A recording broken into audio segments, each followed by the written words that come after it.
പ്രിയമുള്ള നാട്ടുകാരെ,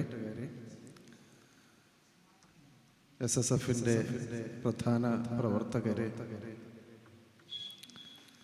നമസ്കാരം. ഞാൻ ആദ്യമായിട്ടാണ് ഇത്തരത്തിലുള്ളൊരു വേദിയിൽ സംസാരിക്കുന്നത്. പല പ്രാവശ്യവും SSFന്റെ പ്രധാനപ്പെട്ട ഭാരവാഹികൾ എന്നെ ഇത്തരം വേദിയിലേക്ക് ക്ഷണിച്ചിട്ടുണ്ട്. അപ്പോഴൊന്നും എനിക്ക് സാഹചര്യം ഉണ്ടായിരുന്നില്ല. എപ്പോഴും ഞാൻ എന്നെ നല്ലൊരു പ്രാസംഗികനായിട്ടല്ല കാണുന്നത്. അതുകൊണ്ട് തന്നെ ഇത്തരം പരിപാടികളിൽ നിന്ന് ഒഴിവാകാനുള്ളൊരു ശ്രമം നടത്താറുണ്ട്.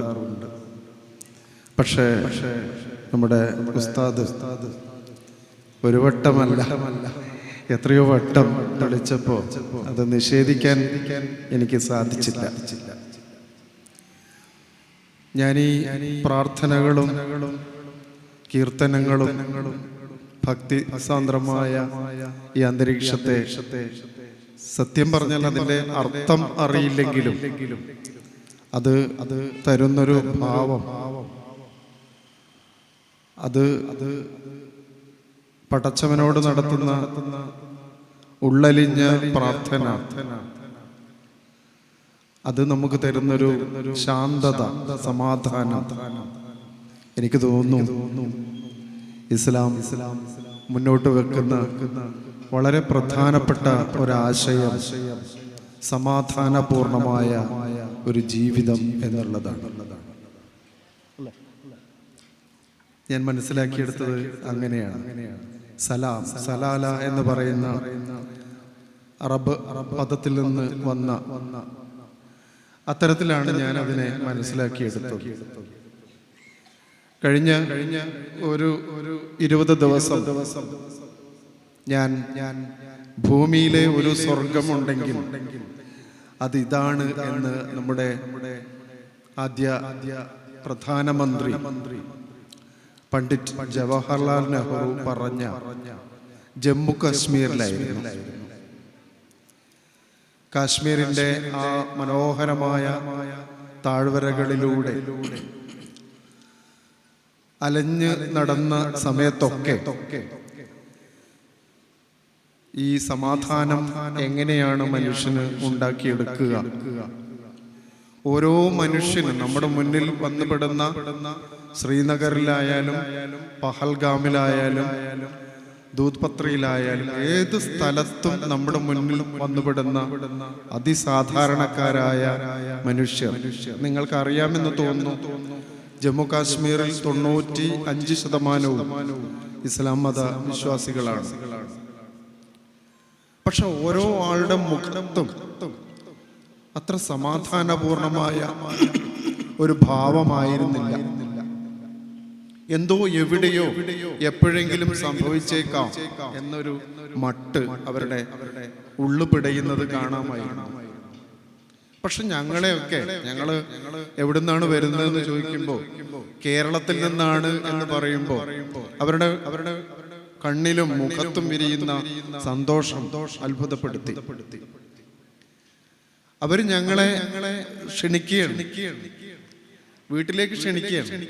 എത്രയോ കിലോമീറ്ററുകൾ അപ്പുറത്ത് നിന്ന് സഞ്ചരിച്ചു വന്ന ഞങ്ങളെ, വളരെ അപരിചിതരായ ഞങ്ങളെ വീട്ടിലേക്ക് ക്ഷണിച്ച് ഒരു ചായ കുടിക്കാം എന്ന് പറയുമ്പോൾ ഈ മതം മുന്നോട്ട് വെക്കുന്ന മഹത്തായ സന്ദേശം എന്താണെന്ന് അറിയാൻ സാധിച്ചു.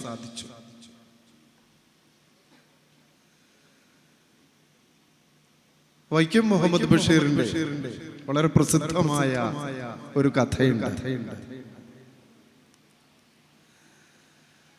അദ്ദേഹം തൊഴിൽ തേടി ഒരു കുടിയേറ്റ ഗ്രാമത്തിൽ സഞ്ചരിക്കുന്ന സമയത്ത് അദ്ദേഹത്തിന് ചെറിയ തോട്ടം തൊഴിലാളികളൊക്കെ മലയാളം ഭാഷയൊക്കെ പഠിപ്പിക്കുന്ന, അക്ഷരം പഠിപ്പിക്കുന്ന ചെറിയ ജോലിയാണ്. കയ്യിൽ ഒന്നുമില്ല, ചെറിയ പണം മാത്രമേ ഉള്ളൂ. ഉള്ളത് വയറ് നിറച്ചുമുള്ള വിശപ്പ് മാത്രമാണ്, ജീവിക്കണമെന്ന ആഗ്രഹം. ബഷീർ ഒരു ഹോട്ടലിൽ ചായ കഴിക്കാൻ പോയിരുന്നു. അത്യാവശ്യം ചായ കഴിച്ചു, വിശപ്പടക്കി. പണം കൊടുക്കാൻ വേണ്ടി കൗണ്ടറിൽ വന്നപ്പോ തന്റെ കീശയിലേക്ക് കൈ പോയപ്പോ തന്റെ പേഴ്സ് അവിടെ കാണുന്നില്ല. അത്ഭുതത്തോടു കൂടി കീശ തപ്പുന്നു. പല ഭാഗങ്ങൾ, പാന്റിന്റെ ഭാഗങ്ങൾ, കീശകളൊക്കെ തപ്പുന്ന സമയത്ത് കാഷ്യലിരിക്കുന്ന കാഷ്യർ മാനേജർ പറയാണ്, പൈസ ഇല്ല അല്ലേ, കോട്ടൂരിടാന്നാ പറയുന്നത്. നിന്റെ കോട്ടൂര്, ഷർട്ടൂര്, പാൻറ്റൂര്, അങ്ങനെ പൂർണ്ണ നഗ്നനാവും എന്ന അവസ്ഥയിൽ എത്തിയപ്പോ ഒരാൾ ആ ഹോട്ടലിന്റെ മൂലയിൽ നിന്ന് ഒരാൾ വേണ്ട അത് ഞാൻ തന്നുകൊള്ളാം എന്ന് പറയുന്നു. ബഷീർ തിരിഞ്ഞു നോക്കുക. ആ ആളെ തിരിഞ്ഞു നോക്കുമ്പോ ആൾ ഇയാളെ മൈൻഡ് ചെയ്യുന്നേയില്ല, പരിഗണിക്കുന്നേയില്ല. പറയാ എന്റെ കൂടെ വരൂ. ഒരു സുന്ദരനായ ഒരാൾ ബഷീർ അയാളുടെ പുറകെ പോയിട്ട് ഈ കടകൾക്കൊക്കെ, പീടികകൾക്കൊക്കെ അപ്പുറം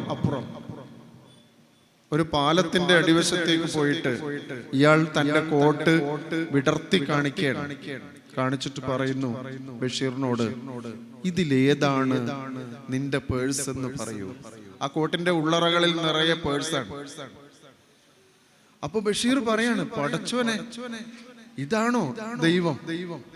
തന്റെ മുന്നിൽ പ്രത്യക്ഷപ്പെട്ട അതാരാണ്? യഥാർത്ഥത്തിൽ കള്ളനാണ്. ഇതാണോ ദൈവം? തന്നെ മാനഹാനിയിൽ നിന്ന് രക്ഷിച്ച, നാണക്കേടിൽ നിന്ന് രക്ഷിച്ച ഈ ആളാണോ ദൈവം എന്ന് ചോദിക്കുന്നുണ്ട്. ബഷീർ മുന്നോട്ട് വെക്കുന്ന മറ്റൊന്നുമല്ല, മനുഷ്യത്വം എന്ന് പറയുന്ന, മാനവികത എന്ന് പറയുന്ന ആ മഹത്തായ സന്ദേശമാണ്. അതുകൊണ്ടാണ്, ഈ മാനവികത നമ്മുടെ ഉള്ളിൽ ഉള്ളത് കൊണ്ടാണ് ഗാസയിൽ ഒരു ബോംബ് പൊട്ടുമ്പോ, പലസ്തീനിൽ ഒരു ബോംബ് പൊട്ടുമ്പോ, ഇറാനിൽ ഒരു ബോംബ് പൊട്ടുമ്പോ നമ്മുടെ ഉള്ളു പെടയുന്നത്. നമ്മുടെ രക്തബന്ധുക്കളൊന്നും ഇല്ല അവിടെ, നമ്മുടെ സുഹൃത്തുക്കളോ നമ്മളെ വീട്ടുകാരോ അയൽവക്കക്കാരോ ഒന്നുമില്ല.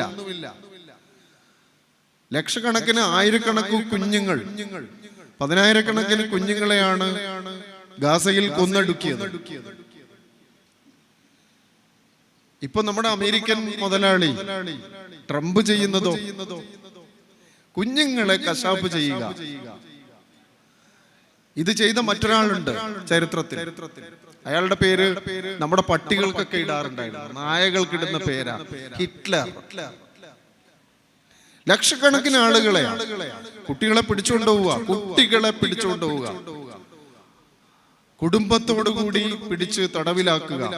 ഞങ്ങളുടെ വംശത്തിൽ പിറന്നതല്ലെങ്കിൽ നിങ്ങൾക്ക് അർഹതപ്പെട്ട സ്ഥലം അത് ഈ നരകമാണ് എന്ന് പറഞ്ഞ് ഗ്യാസ് ചേംബറുകളിലും ഗില്ലറ്റിനുകളിലും ഒക്കെ ആളുകളെ, ലക്ഷക്കണക്കിന് ആളുകളെ കൊന്നൊടുക്കിയ ചരിത്രം നമ്മുടെ മുന്നിൽ ഉണ്ട്. അപ്പോ ഇത്തരത്തിലുള്ള കൊടും പാതകങ്ങൾക്കെതിരെ, ഇത്തരത്തിലുള്ള മനുഷ്യത്വരഹിതമായ പ്രവർത്തനങ്ങൾക്കെതിരെ ശക്തമായി സംസാരിക്കാൻ കഴിയുന്ന ഒരായുധം അത് പേനയാണ്, എഴുത്താണ്, കലയാണ്, സാഹിത്യമാണ്.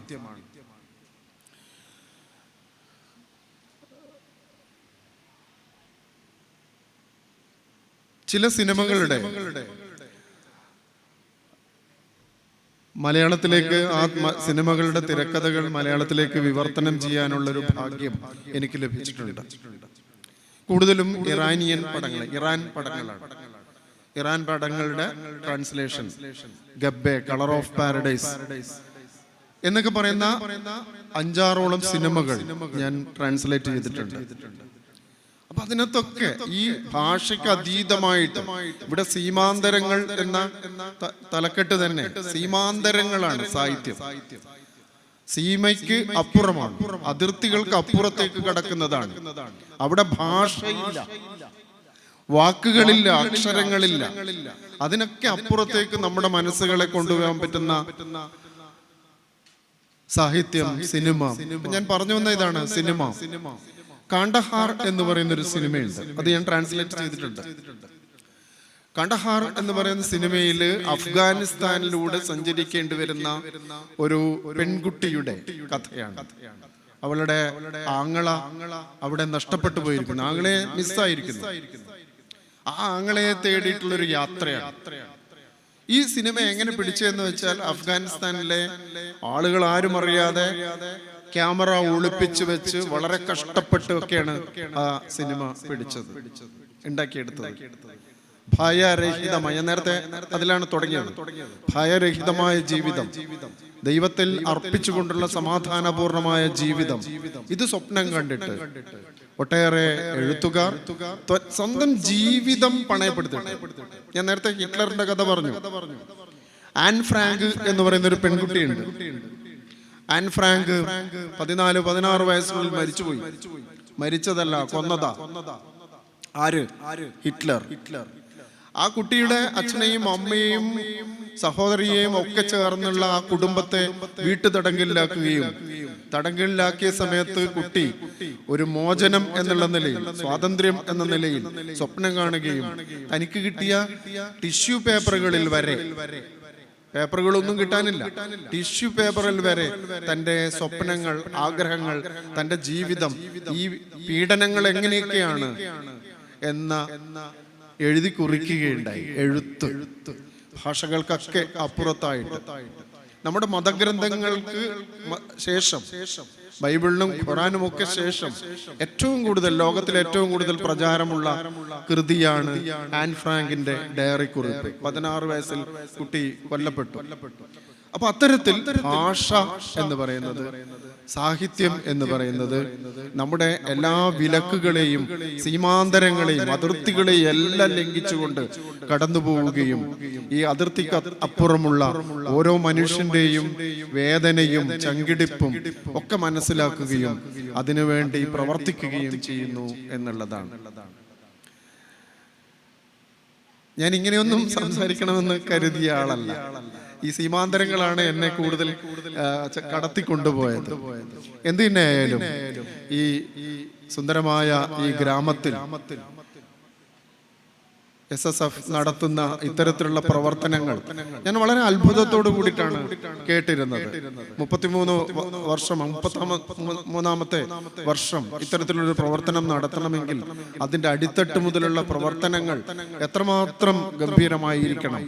ഞാനൊരു വിദ്യാഭ്യാസ പ്രവർത്തകനായതുകൊണ്ട്, ഞാനൊരു സാംസ്കാരിക പ്രവർത്തകനായതുകൊണ്ട് സ്വാഭാവികമായിട്ടും അതിൻ്റെ എല്ലാ വശങ്ങളും, പ്രൈമറി തലത്തിൽ മുതലുള്ള എല്ലാ ഘട്ടങ്ങളും എനിക്ക് പെട്ടെന്ന് തന്നെ മനസ്സിലാകാവുന്നതാണ്. എന്തിനായാലും അതിൽ നിന്നും അത്ഭുതപ്പെടുത്തുന്ന രീതിയിൽ ഒരു കുടുംബത്തിൽ നിന്ന് തുടങ്ങി, ഫാമിലിയിൽ നിന്ന് തുടങ്ങി ഇങ്ങനെ കയറി വരുന്ന ഈ മത്സര പരിപാടിയെ വളരെ കൗതുകത്തോടുകൂടി, സന്തോഷത്തോടു കൂടിയാണ് ഞാൻ കണ്ടത്, കാണുന്നത്, അറിയുന്നത്. എന്തിനായാലും ഈ ഇത്തരം വേദിയിൽ എനിക്ക് വരാനുള്ളൊരു അവസരം തന്നതിനും വളരെ എത്ര പ്രാവശ്യം ഉസ്താദ് എന്നെ വിളിച്ചു എന്ന് എനിക്കറിയില്ല. എന്തായാലും ഞാൻ അത്ര വലിയ സാഹിത്യകാരനൊന്നുമല്ല. എന്നിരുന്നാൽ പോലും ഈ ഒരു ചടങ്ങിനെ ഗംഭീരമാക്കണം എന്നുള്ള ആഗ്രഹം കൊണ്ട് എന്നെ വിളിച്ചതിന് ഈ എൻ്റെ സന്തോഷം അറിയിക്കുന്നു. അതോടൊപ്പം തന്നെ ഈ സാഹിത്യ സാംസ്കാരിക പരിപാടി നല്ല രീതിയിൽ നടക്കട്ടെ എന്ന ഉള്ളഴിഞ്ഞ പ്രാർത്ഥനയോടുകൂടി നിങ്ങളുടെ എല്ലാവരുടെയും സമ്മതത്തോടുകൂടി ഈ പരിപാടി ഉദ്ഘാടനം ചെയ്തതായി അറിയിക്കുന്നു. നന്ദി.